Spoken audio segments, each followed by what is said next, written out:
Welcome to this week's Hold My Drink podcast, where we navigate our political and cultural divides with a chaser of civility. We invite you to grab your favorite beverage and join us as we explore our differences and build bridges across our divisions.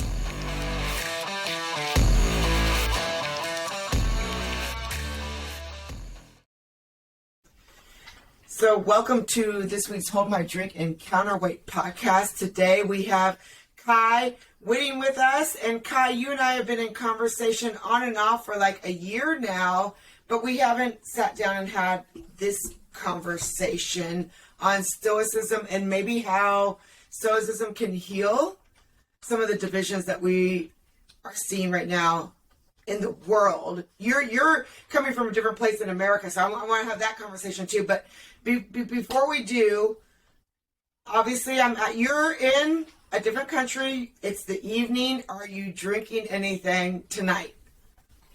So yeah, I actually went out and thought I have to get a very unusual drink because I normally only drink water whilst on podcasts. But I was like, this podcast deserves more because without you guys, I would never have met Jonathan Church. You are responsible indirectly for us working together. So I thought I've got to go the extra mile. So today I'm drinking a Red Bull sugar-free just because it's such an unusual drink to have on a podcast. So if I get crazy, I blame you, Jen. I blame you. But I felt like I had to do it. Like you guys are, you have a special role in our lives, Jennifer and I, and you might not know that. So yeah, Red Bull sugar-free. Okay. What are you drinking? Well, it's morning for me, Kai, so I've got coffee. But I have to tell you, like, with Red Bull, it's not my favorite. But to the extent that I've had Red Bull before, it's been with vodka. Which is a really, like, crazy mix. Anyways, that's not what's happening this morning. But that, you just, let's start where you just introduce your drink, because I didn't know that. I mean, you and I had been in touch after the podcast with Jonathan Church. And it kind of dropped off and, whatever, life is crazy like it always is. But I didn't know that was where you were like, okay, this is something that we need to go on. And now you guys are actually doing stuff together. Yeah, so do you want to just start there with what that looks like? So yeah, I was looking for like somebody who's applying Stoicism to unusual things, because one of the things that I'm known for within the Stoic community and outside of it is applying Stoicism to things like climate breakdown. For me, if a philosophy is useful, it must be useful in every single occasion within some limitations of what is humanly possible. To me, if a philosophy or religion is not useful to you when you're in prison and you've been in prison wrongfully, let's say you're a political prisoner, then it's not useful at all. If it's not useful when we are facing an existential crisis of some description, as a human, like a human race, like we have to grapple with climate breakdown, it's not useful to me. And if it doesn't highlight maybe an alternative way to have a very complicated discussion through things like class, which is dropped off the radar at the moment, race, religion, the sort of contentious issues, then it's no use at all. It's just an academic tool.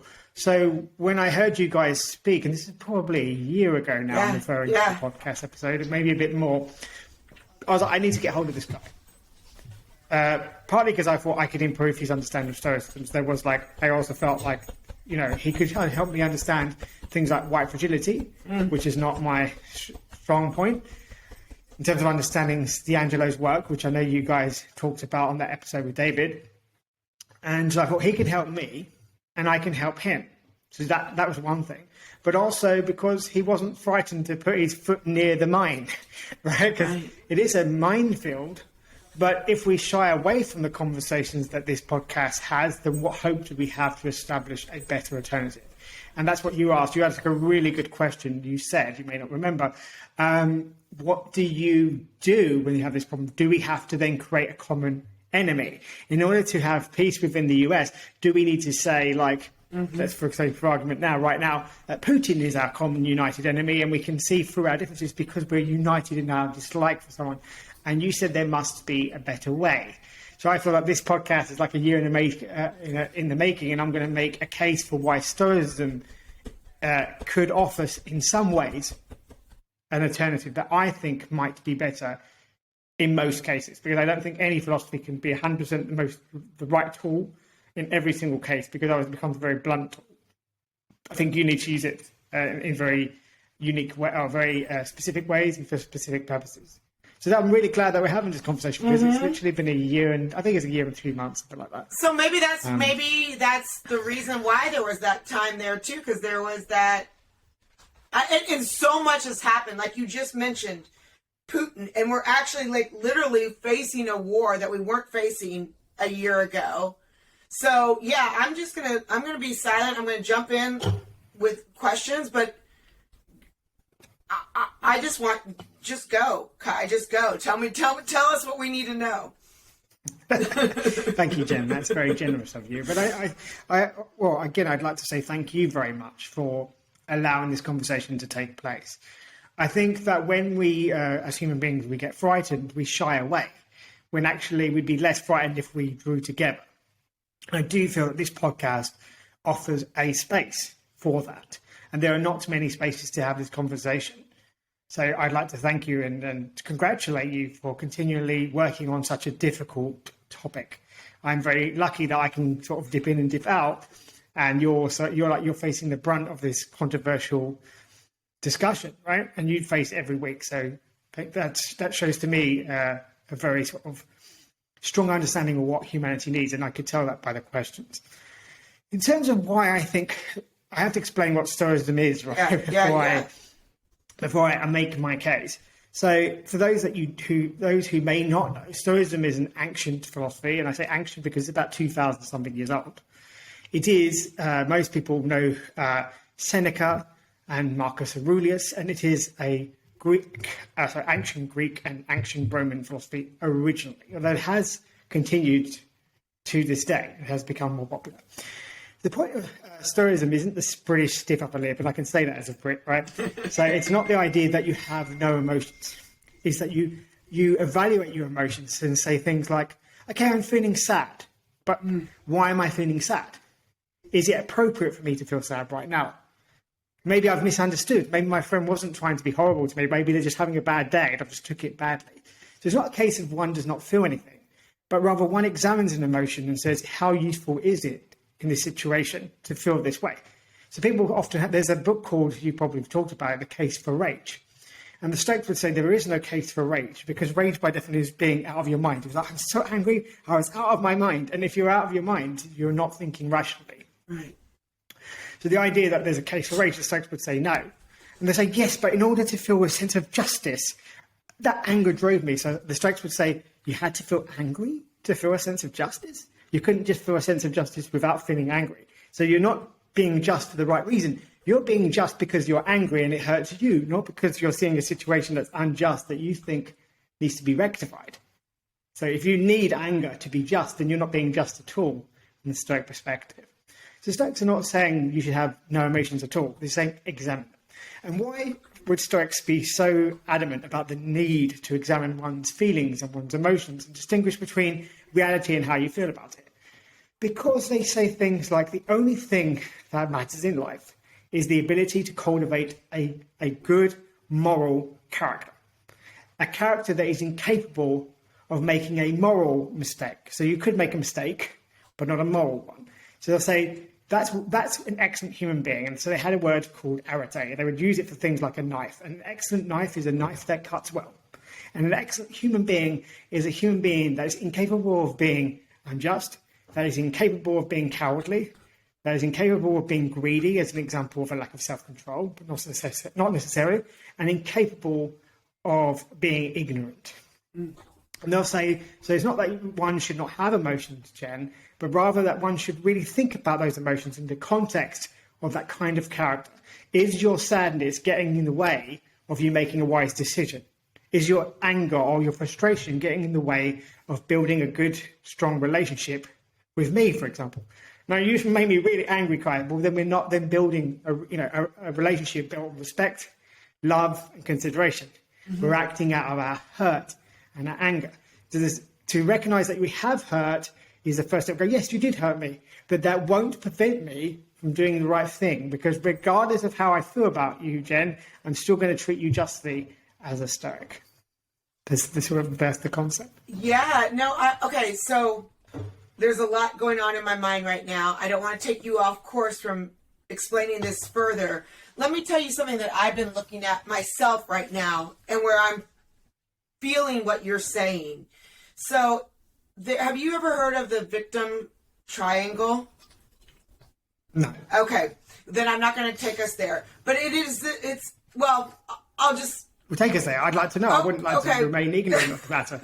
Well, I'm not an expert on it, but basically we enter into this world and we have this victim narrative that all of us do, no matter, if we come in from the wealthiest to the poorest to whatever. And there's three sides to this triangle. There is the persecutor, the rescuer, and then the victim. But we're all one and the same. We're all cycling around. Sometimes we're like the persecutor, sometimes we're the rescuer, sometimes we're the victim.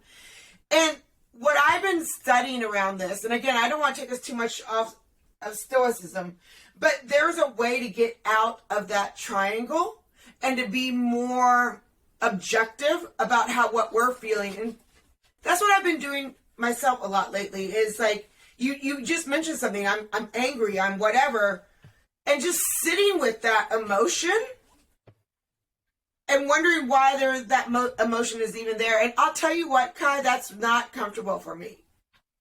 Like, I want to go, for me, when I feel something uncomfortable, I go work out, I have a drink, I go out with friends, I do whatever, I read a book.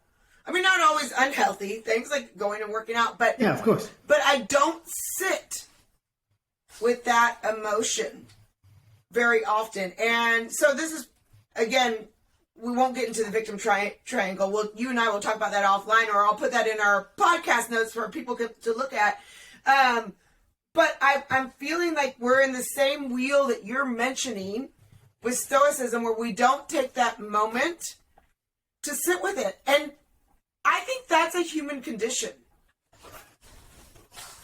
I think that's Absolutely. I mean, correct me if I'm wrong, but I feel like that doesn't matter if we're in America, if we're in the UK, whatever. Sitting with our emotions is not, we don't do that often. Well, that's why I think Stoicism is still useful 2,000 years later, because it asks you to examine your impressions, to examine your thoughts. Mm-hmm. The only things that are in your control from a Stoic perspective are your thoughts, attitude, and actions. And it's right now. The past doesn't exist because you can't, in a sense that you can learn from it, but you can't change it. You can't interact with it in any meaningful way that would change that course. And the future doesn't exist yet. So all you have is the immediate situation. That's it. What is right now? What is appropriate for me to do right now? So people, what does that mean? Well, as a parent, your kid starts off, it's a good day, they then slap their sister on the back because they want the sweet that or you take candy.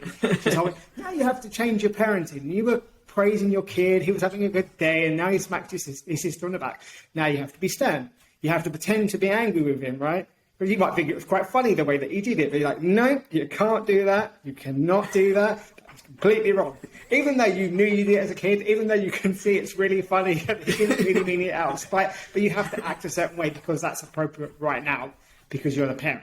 So it's like, right now, what's appropriate? So again, it's looking at your feelings and going, right, I actually think this is quite funny, but that's not the good response here. It's not useful for my daughter to think it's funny because it's not funny for her, even though the whole thing's, silly, hilarious. He wasn't being, he's just being a little bit naughty.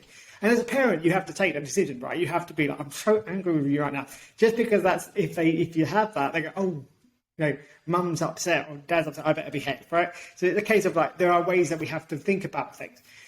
And then to take a very serious situation, like my grandmother was dying, and the question, why did she die, is not helpful because the answer is because she was ill. That's why she died. She was ill and her body could not, it succumbed to her, condition. A more interesting question for a Stoic is she died. What do I feel about it? Why do I feel like that? What am I going to do about it? Instead of going through the cycle of, but I feel betrayed, or I'm upset, I wish the doctor could have done, should have done, would have done. Okay, maybe they should have done. Are you going to be a doctor to rectify that? No. Okay, so or yes, depending on your answer. So Stoicism is like, what is going on in your mind and how can you just distinguish that? And it is a case of sitting uncomfortably with your emotion. And there's nothing wrong with going to the gym. There's nothing wrong with parking it, because also the Stoics would say sometimes you have to park that emotion and as long as you come back to it. Go, right now, I'm so annoyed that I can't even process it. What's the best thing for me to do? Go to the gym. You go to the gym and you go, right, well, why did that really affect me? Why did I feel offended? Why did I feel whatever you felt? So Stoics are saying always like, check in with yourself. Check in with others as well, because if you're on the journey together, I might say to you, Jen, you said to me that you're interested in Stoicism, but yeah, do you realise what you just did in that cafe the other day when you didn't get, the 2 sugars, they only gave you 1? Oh yeah, I was really annoyed. Well, why were you? I don't know. I felt that I wasn't seen. Well, were you not seen because it was a big queue, or you're not seen because of the way you want to be seen, and why do you feel the need to be seen by the guy who's offering you coffee? Like there's this whole sort of feedback loop throughout.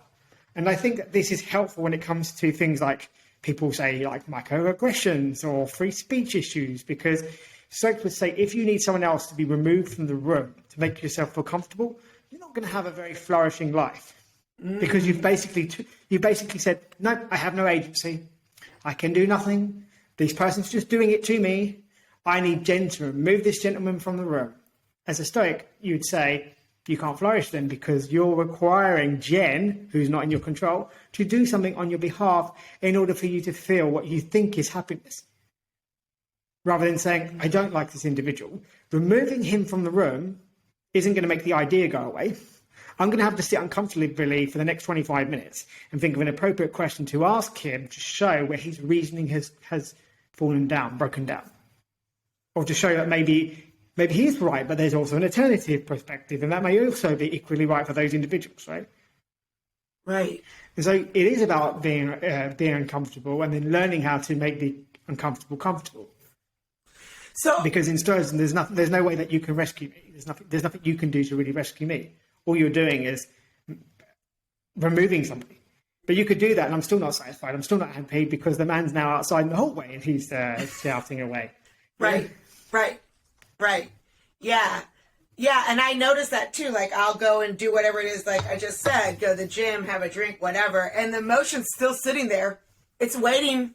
It's waiting for me to come back. And I'm like, oh, I thought I banished you. So here's a question for you. So again, I know we're in 2 different countries.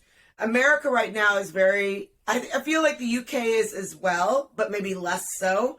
America is really divided over a lot of really fundamentally, I think, emotional issues on identity, right? Who we are. Yes. And a lot of these things, though, are, I feel, someone could argue differently, I feel superficial. How I look, the number of, the amount of melanin in my skin. Although, though, we, like the UK, we've got a history that cannot also be erased. If you had more melanin, you had a different experience historically. But we're living in today, and we're trying to make a better future, despite what happened in the past. Where does Stoicism enter into that conversation, and how can we use that to have a better conversation for a better future, despite our past? Fantastic question. Well, firstly, I'd like to highlight the irony of people going, my lived experience, right? I don't think you can have an experience that isn't lived. You're dead when you have it. So Stoics would say, what do you mean by that? Because what experience can you have that isn't lived? Right. I mean, were you half dead? Were you in the Thriller? Like, were you doing this kind of movement while you were doing it? Gosh. What do you mean by that? Now I've got that song in my head. Thank you very much for a Thriller in my Or head. were you in the multiverse? Because that's Doctor Strange has just come out. But basically, you can't have anything but a lived experience. Right. And then people will say things like, because I have a lived experience, it's more valid because you can't possibly understand my lived experience. If I can't possibly understand you, then why explain it to me? Why explain something if I cannot, as a man, hope on, in any way, shape or form, understand the experience of a woman, then why would women explain it to me? Because I can't hope to understand it. So the Stoics would say, hang on a minute, there are aspects that you may find almost impossible to understand, but fundamentally, whilst Jen is a woman and you're a man guy, you have a human experience. concept, and you can connect on a human level. And you can say, okay, I don't know what it's like to breastfeed my children, for example, but I can imagine that there are days when you're very tired.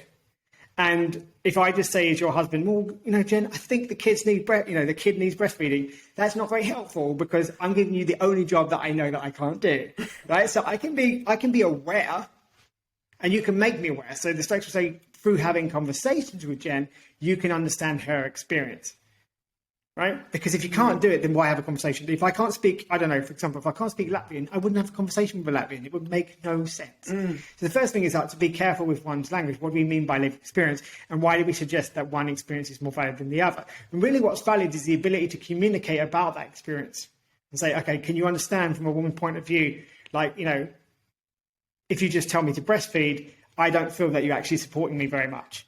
If you tell me like, okay, you breastfeed and I'll go and do X, Y, and Z, then you feel supported because you're doing the only job that you can do and I'm doing a job that you can't do at the moment, right? So there's just the acknowledgement that we are different.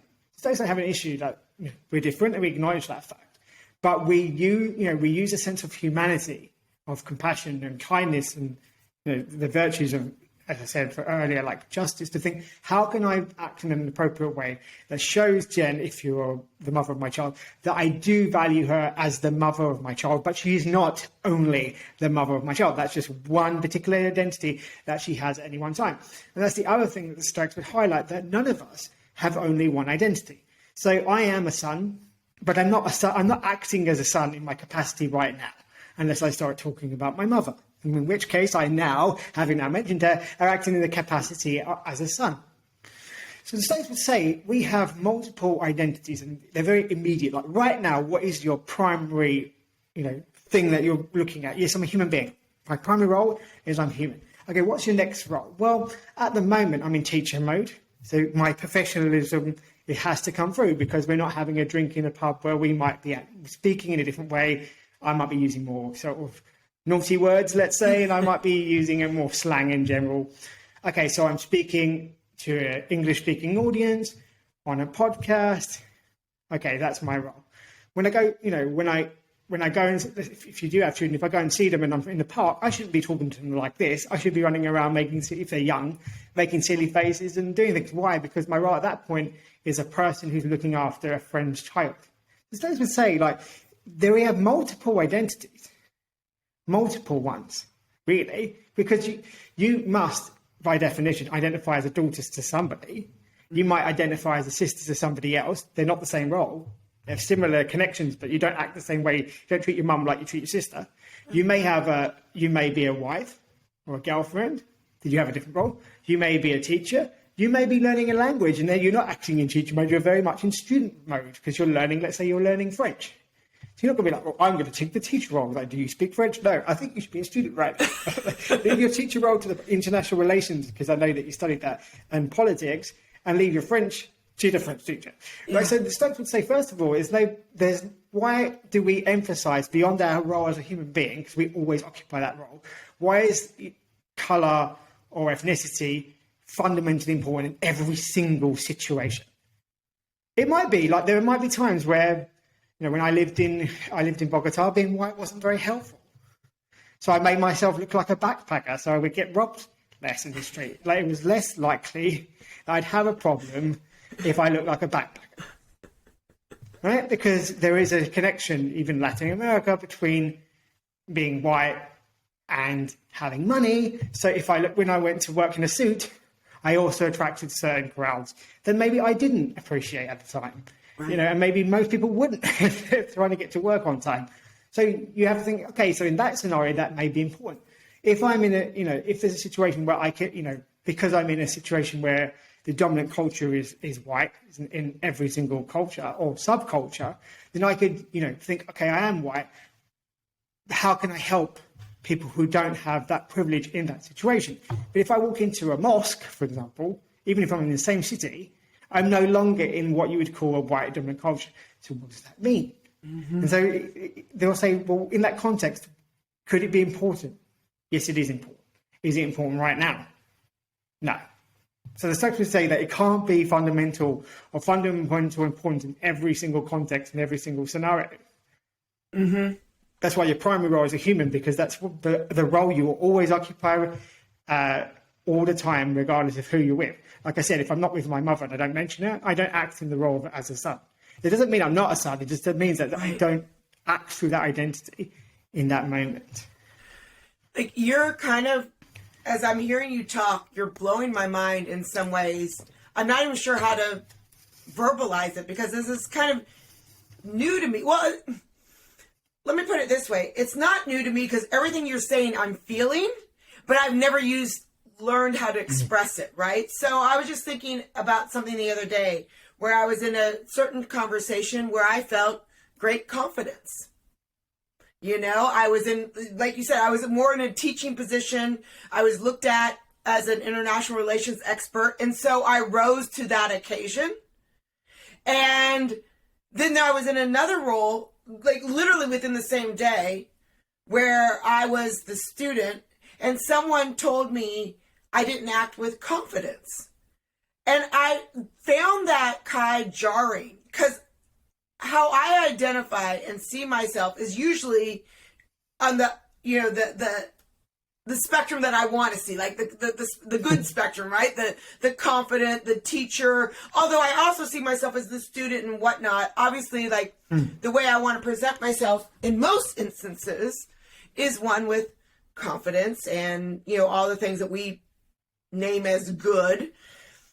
And I really had to sit with that comment, because within one day, I felt incredibly confident, incredibly connected with people in my field. And then within an hour later, I felt incredibly disconnected. And I didn't even recognize what this person was telling me, like lack of confidence. I was like, you don't know, like my response in my head, which I didn't say, was, you don't know me. Like, how, you don't know who I am. You don't know the Jennifer. And so there's all these, so what I'm hearing from you, there's this multiverse. I hate using that word now because we know that Facebook has taken that word. And well, yeah, it's stolen it. And then well, the metaverse. Yeah. Metaverse, right? Yeah, but it sounds very similar. Right, okay, good. I'm glad that's not exactly the same. To me, they were the same. But, I mean, I'm hearing you speak, and there are so many Jennifers. Correct. And so how do we become our best selves, though? Because, like, let's just go back to what I said. I mean, in one day, I felt as confident as Jennifer could feel to as, like, belittled as Jennifer could feel. Where do I show up as my best self? Well, it depends on your role. So as a student, your best self is a person who's willing to listen and learn. There's no reason why you should be as confident as a teacher in a student role, because by definition you can't be, if you wouldn't be in the class. So it is a case of, like, the Stoics are very much like role ethics. So there are multiple Kais on some level, because there is a Kai as a son, a Kai as a brother, right? A Kai as a teacher, a Kai as a student. So I am learning a language, so I gave the example. I also have Kai, you know, I'm British, so when we have voting to do, you know, I have to act in that role. Is my Britishness relevant in Australia? Well, not really. If I jump up and down and say, I should be able to vote, they're like, are you Australian? I'm like, no. But why does that matter? Well, it matters in Australia. So your Britishness is relevant in the sense that you can't vote, right? So, but you can't demand the vote because you get to vote in your country. So as a Brit, when I'm in the UK, I have a specific role, which when I'm in another country, I'm a British person, I have a different role. So because now I'm a visitor, right? So it's a case of, like, the best self is the self that goes, okay, I'm not upset about somebody saying I lack confidence, because in my role as a student, it's perfectly natural to lack confidence. And I'm not, you know, you're more than even the sum of all your parts, right? Because although, you know, we said there's a role here, there's a role there. Even there's a Jen tomorrow, and there's Jen in 10 years' time. Which Jen are we talking about? And, you know, because we do things today for Jen of today, but we also have to do things for Jen who is going to have a pension, right? So there's some things you'll do thinking about Jen in 20 years' time, even if you're not sure that Jen even is still alive. We don't know that. The same is true for everybody. So I think this is really helpful, because then we don't get tied up by one role. We don't see one comment destroy our sense of self, because it's like, well, that's my sense of self as a student. If I lack confidence, I'll just have to develop it. How am I going to develop it? By learning, by becoming, acquiring the skills and doing exactly the same process that I did as an international relations student. Because, 10, 15 years ago, you lacked the confidence, and it's through the doing in that particular field that you became an expert and you rose. And then you say, well, I'm lacking confidence in 2022, but in 2025, I won't be. And you just let it just brushes off you at that point, because then you say, they're just talking about me, Jen, in my student role. Yeah. So they did know you because they knew you in that moment. They just didn't know the other Jen that does other things. Right. Yeah, that's it's kind of groundbreaking and novel in its simplicity, Kai. I mean, and again, we're not having these conversations. We're so consumed with this identity. And so I want to get back to that.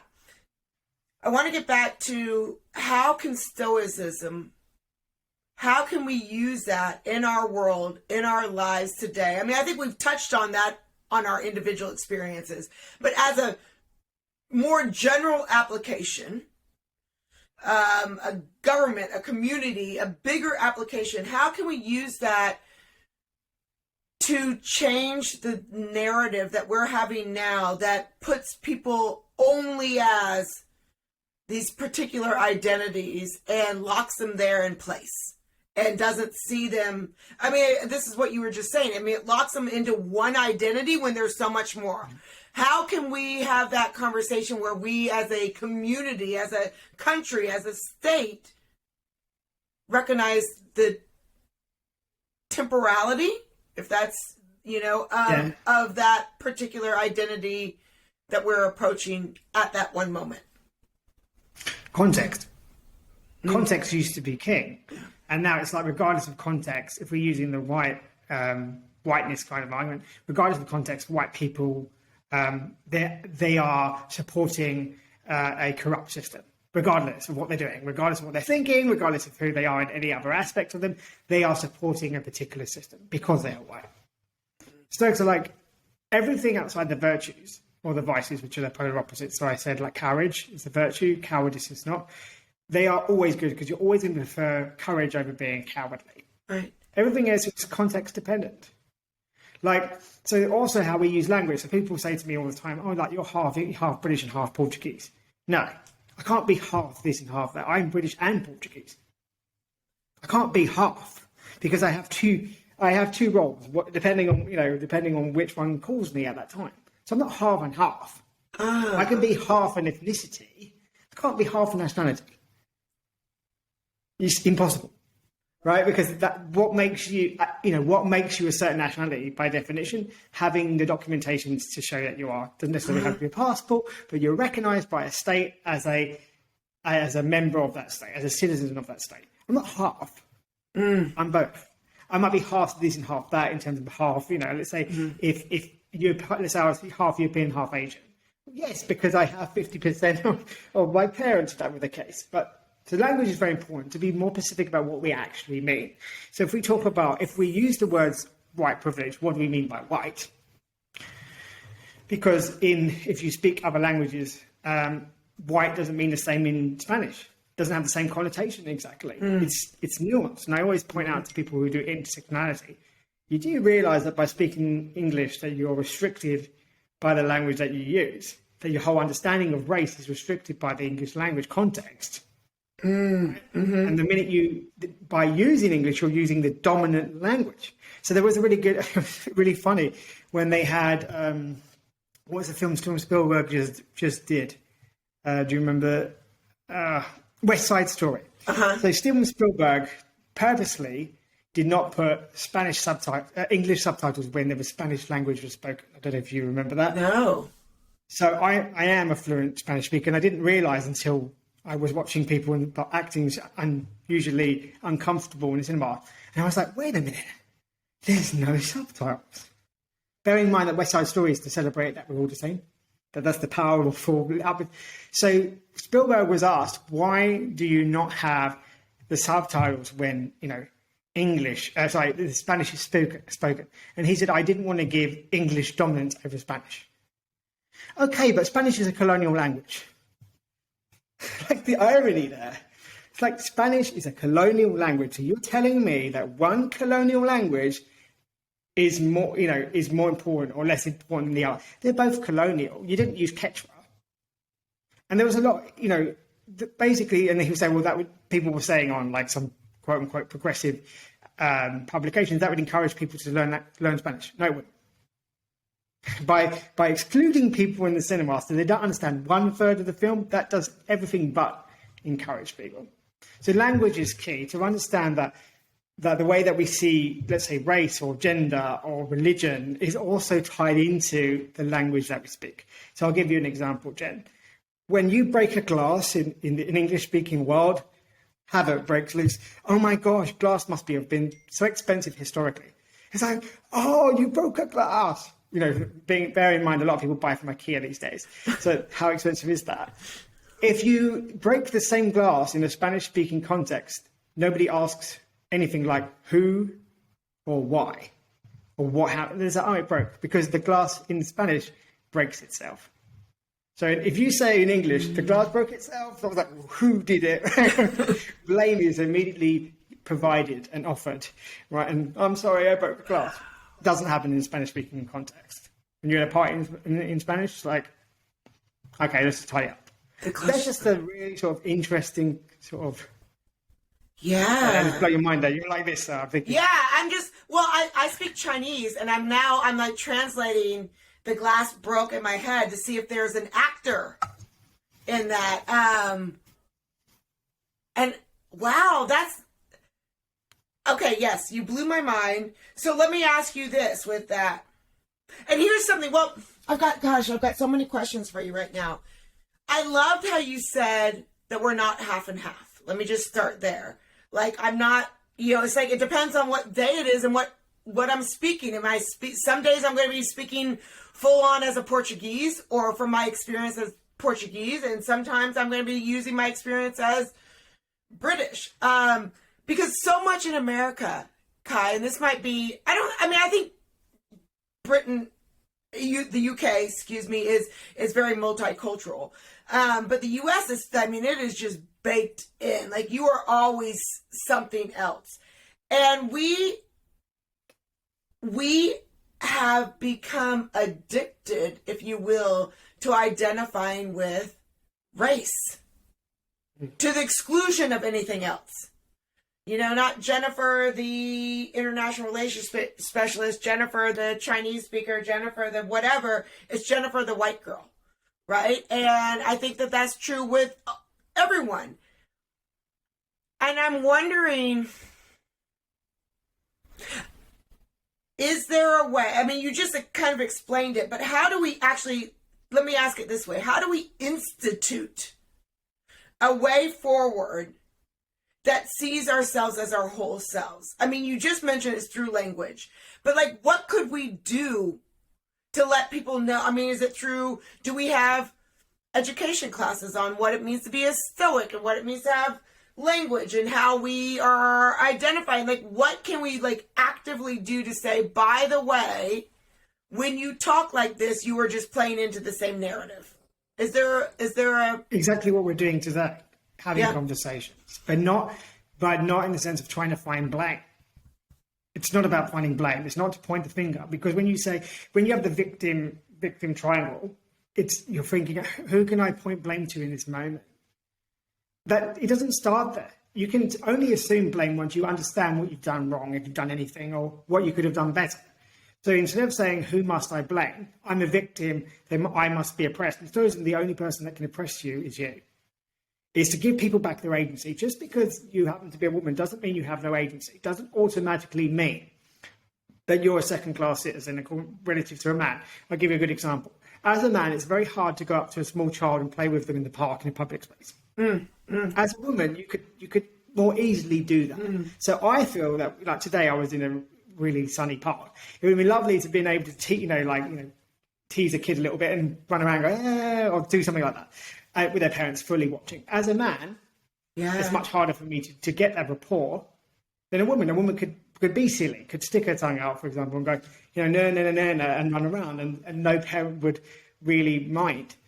So as a man, in that case, I'm not in the powerful position. Quite the opposite. I'm automatically seen as sinister. If I was, depending exactly what I was doing, even if I have no, I'm not trying to be inappropriate. I'm not trying to be like weird. I'm just trying to be childish, childlike, funny. So in that situation, I don't have a privileged position. I'm actually seen as someone who shouldn't be there, that maybe that's not comfortable. So it's highlighting that when and under what context and circumstance might one of my identities cause me an issue. Then we can have an honest discussion about racial issues. So I'll take the good example of really another red button topic. So people are having an argument about a particular swimmer who's a trans woman in Penn State University. My issue is not, in terms of that context, is not whether that person identifies as a male, female, or what their legal status is. My issue is that if that person is a woman and has taken naturally performance-enhancing hormones, they cannot compete because having taken those hormones accidentally by like nature or on purpose, they have an unfair advantage. It doesn't matter if they're a she, he, or they. The context that's important is there is a 7-second advantage, and those 7 seconds between the individual and then the next candidate is because that individual was exposed to testosterone through a pubertal period, and the other people in that swimming race were not. You see, we're going, well, why should we be worried that Leah Thomas is swimming? Is because she's not a woman? No, it's because if you want to use that pronoun, she's had a situation where her body has been exposed to a hormone that would give her a better performance, and therefore, by definition, it is not fair. Okay, then you have, how can we make it fair? Can we give a handicap so she can still swim with other women? Because we do that in the Paralympics. Yeah, in the Paralympics, some people have one arm, some people have two arms, some people have one leg, and we have a like a handicap. Like same with sort of golf and horses and all sorts. Like if the horses, they get more weight on their saddle. So why can't we go, okay, what's really at stake here? Because the only context that matters is those 7 seconds. Doesn't matter what Leah's really wearing, particularly. Doesn't matter what her passport says, because her passport isn't relevant in that swimming race in any level whatsoever, unless she happens to be swimming for America, and then the fact that her passport is the US is the relevance there. But that's not the relevance in terms of the argument about whether she should be able to swim or not swim. So this is, again, context is key. That we start to say, what is the issue, if any, with Leah Thomas? And then we start listening to each other instead of going, one side going, well, Leah Thomas is like any other woman. Well, she's not. And the other side going, well, this is about women's rights. Okay, so what right is being undermined? It's not all of the rights. So they have another argument that I thought was really funny. Like they say, a trans woman should win Woman of the Year. Okay, should a trans man win Woman of the Year? Because by definition, if a trans woman cannot win Woman of the Year because she was born male, then a trans man with a really long beard and no hair at all on his head should be able to win Woman of the Year. But because we're not actually debating the nuances and the language and looking at the context-specific problem, we're having identity politics argument. It's not solving it because the issue is not really about identity. It's about the unfair advantage or how we should classify who should be Woman of the Year. So what you are arguing for, and I love this, if I hear you correctly, is nuance and complexity. We have not just context, nuance and complexity. But here's the problem, Kai. We don't do nuance and complexity. We just don't, right? I mean, everything is boiled down to 280 characters. It's a new sound bite. It's a news flash. And when I struggle with these issues, and to me, it all comes down to we need to come back and we need to change education, particularly for our younger kids. I mean, from the very get-go, where they're being taught, maybe it's Stoicism, but critical thinking and nuance and complexity. We need to be able, I don't feel like education for our young kids has kept up with social media and identity politics, which is, again, I repeat myself, the soundbite, the news flash, the whatever. And I don't know any other way to do it, because we're not gonna back ourselves out of this social media moment. This is our new reality. So how do we do this? And I love the fact of bringing Stoicism back in, and maybe Stoicism is the answer. Maybe we teach that. Maybe that becomes part of a critical thinking course. But I feel like we've got the only way to resolve what we're seeing right now is to bake this into our education, where nuance and complexity is once again admired and revered. What are your thoughts around that? I'm not sure that nuance and complexity has been historically appreciated. As a woman, your voice was not appreciated because you're a woman. I think we've always been worried, like when the radio came out, it was like, this is a problem. The newspaper the printing press came out, the Pope had a heart attack. I don't think there was nuance and complexity in 1950 for women. The fact that you're a woman would be enough to tell you, sorry, Jen, what are you doing in the smoking room? This is not your room. And I would have been able to frog march you out of there because you're a woman. I don't think it has changed. Right? I don't think we had nuance back then. I think that the problem is that we've never really tried to argue for nuance. Right? And so we think it's social media. But ask a woman 50 years ago, could she open a bank account? Where was the nuance in that? There was none. Ask a gay man 50 years ago where the nuance was about how much he might have loved an individual. Oh, you can't possibly love another man. That's just, then I wouldn't use a swear word beginning with B if I was British, right? That's just this, right? Right. So I don't think we've ever really focused on nuance. Yeah. I don't think we had necessarily critical thinking, because you must remember, I mean, you and I are roughly the same age in the sense of there was a lot of rote learning when we were kids about what year it was, and right. So I think it's a case of we need to value it. I do think that ancients did a lot more, but this was because their education was different. It was mentoring. So what I'm doing now is mentoring you, and you mentor me. And so whenever you had a Victorian classroom, you could have no nuance, because you're trying to teach the basics to 32 to 52 to 102 children. Historically, like that, you think about Aristotle and Stoics, they took one by one by one by one by one. There was a line of people mentoring. And even like if you take the Islamic faith, you learn the Quran from your teacher. So the way that it's pronounced and the exact sounds, it's literally corrected mistake by mistake by mistake by one individual. And the idea is that you can trace all your lineage back to the Prophet Muhammad. Right? And you say, peace be upon him, right?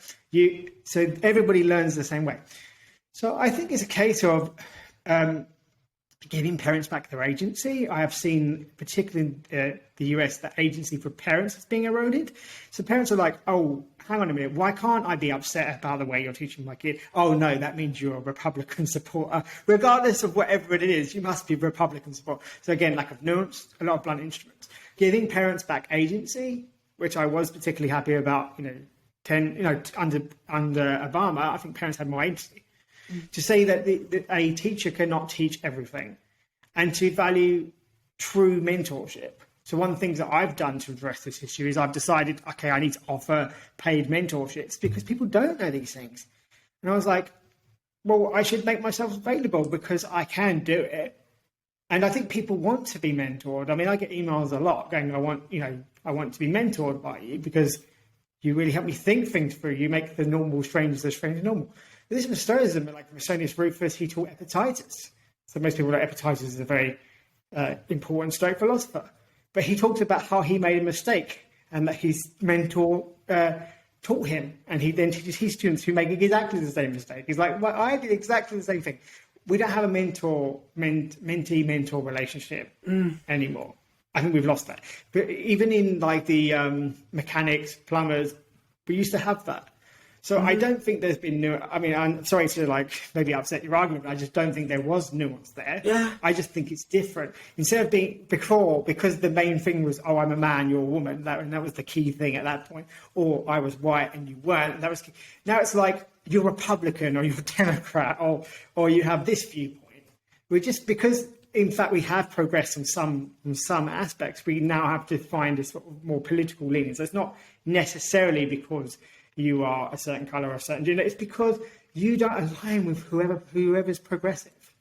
Right? So we've always had this. You know, in Northern Ireland, we've had Protestant and Catholic. We're always looking for the differences to divide rather than differences that we can celebrate and enjoy.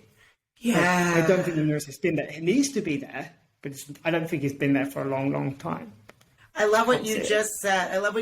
We're always looking for the differences to divide versus the differences to celebrate. And I feel like that's where I enter in the conversation. I mean, if I'm not to give myself a pat on the back at all, but having grew up overseas and seeing people who are it was shockingly different, you know, in namely in Asian countries. And then like having to sit with that and go, that's really freaking cool, you know? Exactly. And perhaps I had the luxury because I had nothing. I mean, as someone living in a country that was Burma, Myanmar, you know, I mean, it's not like I could escape and go, I'm not comfortable. I want to live like another life. I was forced to sit with that discomfort, and I'm glad of it because it made me, I feel like that much more accepting. So I'm trying to think of there's so much here, Kai. I think we're going to have to do this more than once, but I'm trying to think of a final question for you. I agree with you that there wasn't any nuance. I love, by the way, being wrong. I love being wrong. I love learning new things. So you're right. There was no nuance as a woman or as a gay person, you know, years ago, or as a trans person. How do we, if there wasn't it there in the first place, do we have a blueprint for the future, or are we, is what you're suggesting, an entirely new blueprint for how we educate, how we have these conversations? And if so, how do we implement? I mean, there's so much bureaucracy. Implementing something new is so difficult. So again, I repeat myself, is there something there that we can go back to and say, hey, let's bring this back again? Or do we have to say, let's completely crash what we're doing now? Here's a new blueprint. Be both. Okay. There are things that we need to bring, you know, the Stoics are very keen that it's not destroy everything that's come before you, and it's not think that everything you know something more than somebody else just because you happen to be born in the 21st century. A lot of people go, oh, we're the most advanced we've ever been. I'm like, are we? By what definition do you want to use? We've lost our sense of wonder. I mean, for example, we live our life according to a clock. They used to say in medieval Britain, how long does it take to do that? It takes the time to milk the cows. Right, so it's going to take you as long as it would to milk the cows. Yes, all about that. Oh, it takes me the time. It's the same time as it takes me to take a piss. He literally said that. Because they had no concept of a clock, right? Right. No clock. Sometimes they had, they'd have a sundial, right? And it depends on the season in the UK. It doesn't have to, in the summer, it's longer the day. Right. So we are, in some ways, enslaved to the idea of a clock, which is very random. Like you and I are having an hour conversation, for example. Right. If we need to wrap up, because the idea of that, it takes the time. Every podcast takes an hour. So it's just a good example because you're just seeing yourself do it. I don't necessarily think we're more advanced by going, let me structure my day according to a particular hour. When human creativity, human ingenuity, and human connection is built on something that goes way beyond a particular 60-minute time period. Right. So I think there are times where we go, actually, I think it is beautiful to say it takes the same amount of time as it does to milk the cows.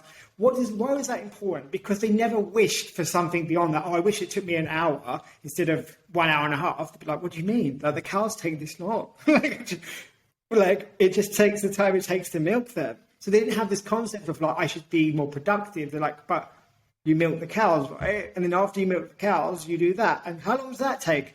Well, it takes the time it takes to make meat. That's how long it takes. So we've kind of enslaved ourselves to this really sort of superficial reality of going, what is it, the richness of the human experience, the richness of this conversation. How long does this conversation take? For a medieval person, it would be however long that takes. And you'd obviously have different people, because you'd have people who didn't talk much, and that would be, it takes the same time as John conversation. Maybe we might think 5 minutes. Yeah. And then, I'm going to see the vicar, and that could take longer. Or the priest, So I think that we're not always, just because we are, in 2022, it doesn't mean that every idea we have is more advanced or better. So I am concerned when we think that, because I don't always think that we are as developed, for the reasons that I just said. We didn't have nuance in 1980. Why we just trick ourselves to thinking that we did. At the same time, we trick ourselves to thinking that everything that we do is somehow better. And I think a lot of people think, I need to work really hard 8 hours a day just because someone gave me a piece of paper that says you work 8 hours, rather than working, say, 9 one day and 7 the next, because that's more, with their natural rhythm of how they do things. I know as a philosopher, you never give a particularly straight answer. But the one tool that I would like to see more of, because that's more what you're asking me, is the Socratic dialogue. What we're doing right now. We're both trying to seek the truth, and we're having a discussion about where we think that truth might lie. So you're saying, what about that? And I'm going, well, maybe that. And then I might say something and go, well, actually, I don't agree with that. And we come to a conclusion, it seems that the answer would be this. And I don't think that education now, in the contemporary sense, does encourage that. Because, again, it's not the mentee-mentor. You think Henry VIII was writing to Erasmus, for example, because it's like, as a mentor, right? You think of how we transfer knowledge literally from one person to another person. You can't do that in a Victorian classroom setting. But I don't think it's just the education sector. I think education is a lived thing, and it's consistent. Like you've educated me through the podcast and things. Jonathan educates me on stuff. And so I think that if we can just, again, check our language and what do we mean by that? Do we mean an institutionalized setting, or do we mean like learning? So I think if we give children the opportunity to learn in every context that is appropriate, then I think we'll be better off. And we can discuss, as parents discussing, not letting their children be, my child's upset, I've done something wrong. No, discuss it with them. Maybe you have done something wrong, and maybe they're just being 5. So it's kind of like, again, finding the nuance, finding the context. But that's one relationship at a time, Jen. That's one conversation at a time. I don't think you can institutionalize the conversation we've had today. No. But I think that's where education begins and ends for most of us. Yeah. I mean, what you hit on is crucial. I think it is one conversation at a time, and we can do that. Here's the thing: like we say, it's too complex, we can't. But one person can talk to another person. That's what it needs. People say to me, that doesn't change the world. It does, though, because the only thing that you can do is change your world. Again, it's language. We say, I'm going to change the world. You can't do that. Even Elon Musk, with all his power and money, cannot change the lives of 8 billion people. He can't touch everybody. Some people have never heard of him. Most people on some planet haven't even heard of him. So when you change your world, that's what you mean when we say change the world, because there's not much you can do. Okay, I guess you could drop a nuclear bomb and change the world in that sense. But like most people, we can only change our world. Right. So they're like, well, people say, well, that doesn't make me feel very comfortable because then I'm restricted. Well, it's just reality, right? You're restricted. I can only have a conversation with you, Jen. I can't have a conversation with somebody else right now because it wouldn't be appropriate. So I'm comfortable. I'm like, I'm going to enjoy my conversation with Jen. I'm going to build a relationship with Jen so we can have another conversation and continue to grow. That's what I can do right now. I can't be, let's say, cleaning the streets of rubbish or helping a child in a park. I can't be doing that because I'm doing this. So I think it's we lie to ourselves about what we think we can do rather than saying, in this moment, I can have one conversation with you. And people are like, okay, does it have to be on a podcast? No, you can have a conversation with your father, with your brother, with whoever. Right. And we do change one conversation at a time. If we think back to our own lives of when, particularly when you were younger and you thought that you knew everything, and then your parents showed you that maybe that wasn't true. Or the conversation you have with, the person who becomes your husband or wife. That had been one conversation. So it's interesting that we say we can't do it. Yet we have a husband and wife, and we're like, well, I do know that he's really annoying when he does this, but he's not the sum of just that one mistake he consistently makes, or the snoring. We give that nuance, we give that time for that relationship. We can't give that amount of time to every relationship, but giving some time to the ones that are important, I think that's the only way we can change things. I think anything else is wishful thinking. It doesn't mean we shouldn't try to do what you suggested, but we can do that right now. You know what's so funny is I didn't really even recognize this until this conversation. So I've got a book coming out. I wasn't even meaning to plug this, but in this book, my co-author is a black man. I'm a white woman, and he says, Wink says in this conversation, we can't speak to whatever, a gazillion other people, but we can speak to each other. And I thought that was nice, whatever. I kind of heard it. We kept writing, but the author of our foreword, Eric Smith, picked up on that, and he goes, this is what you can do every single day that makes a difference. And it's funny because even then I was reading, this was last week, I was reading Eric's words, and they rung true to me. It wasn't like, whatever. It wasn't pithy. But now I'm actually hearing you, and I'm like, that's exactly right. Like, that's all we can do. That's all we can do. That's all we can do. I know somebody said to me last week, but that means I have no agency. I said, that means you have every agency. Because every decision you make, every thought you have, every attitude you decide to have, that's what makes a difference. And if you believe otherwise, you're just lying to yourself. Like, talking to me in a certain tone because you're having a bad attitude changes our relationship temporarily and potentially permanently, right? If you do it often enough. And it's like to wish anything else actually breaks our agency because we can't do it.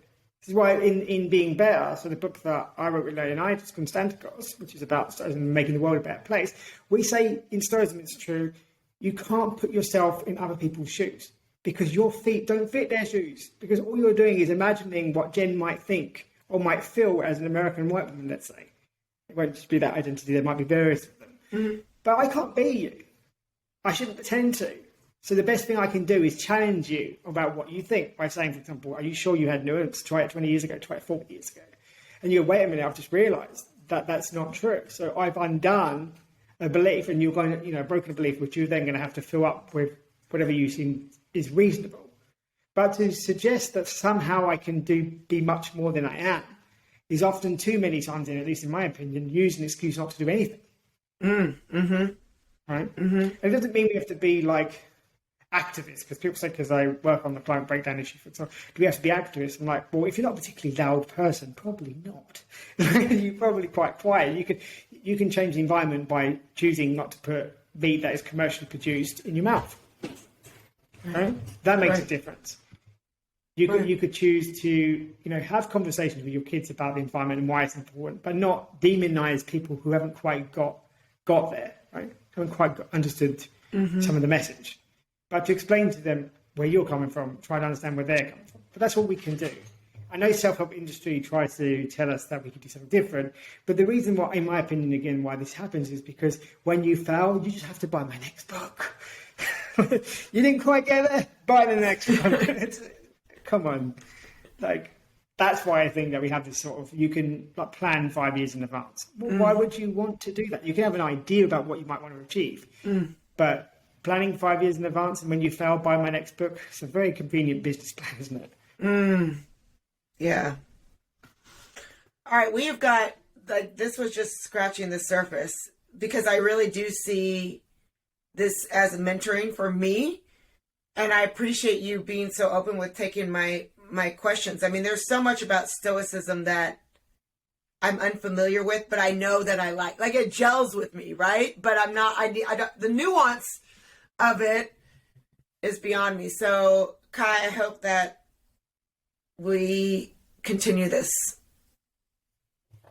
Certainly, I certainly hope so. I look forward. I hope we can get Jonathan Church on there as well, because then we can go really into some of the nitty gritty of the more complexities and nuances that he would be better to in my opinion, explain in some ways. But I think I'm hoping that your audience appreciated that It's in thinking through what we believe to be true and then evaluating it, looking at the impression and going, what is it that I'm really thinking? What does that mean? I think that's powerful. And that's something that we can practice in everyday life. In everyday life. So we don't have an institutional response, but we don't need one.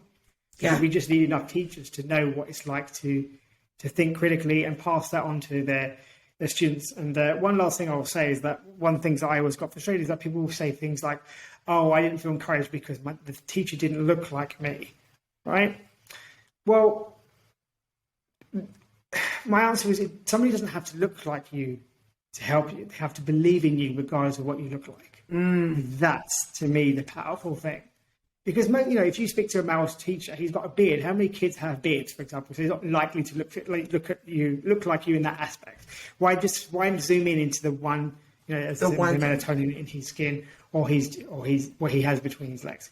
I think the key thing as a teacher is a desire to help your student regardless of what they look like, and precisely because you value their desire to learn, to grow, and to be a reasonable citizen. If we can do that, I think that things can change. As that is an individual by individual basis. Oh my gosh, I'm so glad you said that. And that's so true. It's not about what they look like, it's whether or not you give a shit. Yes. Do you care enough? Yeah, do you care enough about the student in front of you? Yeah. Does the student also care enough about them being there? Because you can care. If they don't care, there's not going to be much rapport. But yeah, it's nothing to do, for example, you think about it. If I teach, no one in the classroom, if their children have beards. I've never met a child who's got a beard to this day. None of them are my height. And I'm quite short, but none of them are my height. So that's another difference. Yeah. None of them are balding, thank God. So that's another difference. None of them were born in the year that I was born. So that's another difference. You see, when we break it down, it's the other thing that I like to point out to people is like, when people say, oh, I know what it's like to be 21. Yes, you know what it's like to be 21 in 1978. Do you know how irrelevant that is right now? Right. That's not relevant. Right. It's not relevant. You can learn something because you can say as a man, you definitely say as a man, when you're in your 20s, you do feel it more, some of the hormones, right? And that is across the board. But to say, oh, I know what it's like at a 21-year-old, no, you don't, because the interest rates were different. The politicians were different. Right? My son reminds me of that all the time. Yeah. I'm like, I know what it's like to be 18. He's like, really, Mom? Really? And I'm like, okay, maybe not. Yeah, some aspects. And again, there's like, so which aspects do you know? Right, so right. Things like the desire to learn, to grow, to think that you know more than you do. Because we can all say that. Again, this is why the Socratic dialogue, because if we all came together, we'd all nod, right? Anybody over the age of about 25 would all nod and go, yeah, that's exactly what happened. And we have that universal experience.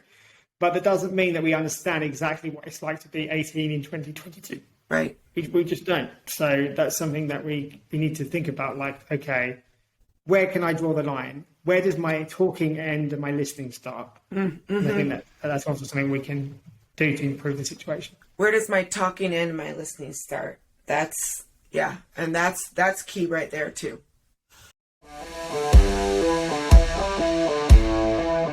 Thank you for listening to this episode of Hold My Drink.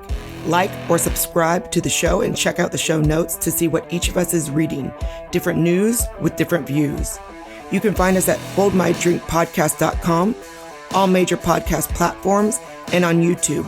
Or subscribe on Substack at truthinbetween.substack.com so you never miss an issue.